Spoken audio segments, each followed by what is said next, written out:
पवन पुत्र है, किसकी मां ने अपने वेग को बढ़ाया तो महाभारत में पढ़ के देख लो, इनके चलने के वेग से वृक्ष उखड़ उखड़ कर गिर रहे थे। ऐसे जब चल रहे थे तो चलने के वेग से वृक्ष उखड़ जाते थे भीम के। तो हनुमान जी ने सोचा किसी के समझाए तो समझेंगे नहीं, तो आगे पवन पुत्र ही बैठ गए, बूढ़े बानर का भेष लेकर, लंबी पूंछे से। मार्ग में मर्यादा है, किसी पशु को भी नहीं लांघना चाहिए। उन्होंने कहा है वृद्ध बानर ये अपनी पूंछ हटा ले और मार्ग दे दे, इस समय मैं विशेष कार्य के लिए जा रहा हूं। तो उनका जब कह ही दिया है वृद्ध, तो आप समझ ही रहे होगे कि वृद्ध में क्या ताकत होती है। आप पूंछ हटा लीजिए।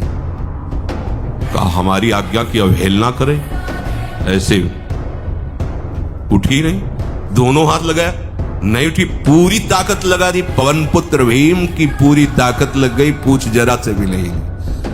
हाथ जोड़ के खड़े बोले हम समझ गए हमारे बड़े भ्राता आप हनुमान जी हैं, क्योंकि ऐसा कोई बानर सृष्टि में पैदा नहीं हुआ कि मैं उसकी पूंछ ला हिला सकूं, मैं समझ गया।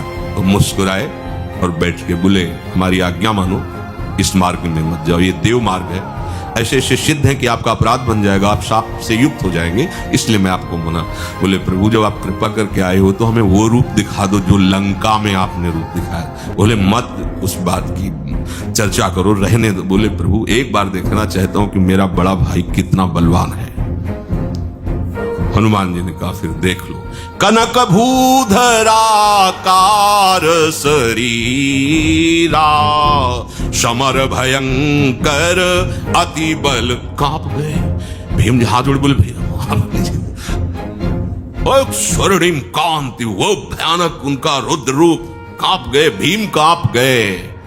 वायु में अगर बल में देखा जाए तो सबसे ज्यादा वायु बलवान है।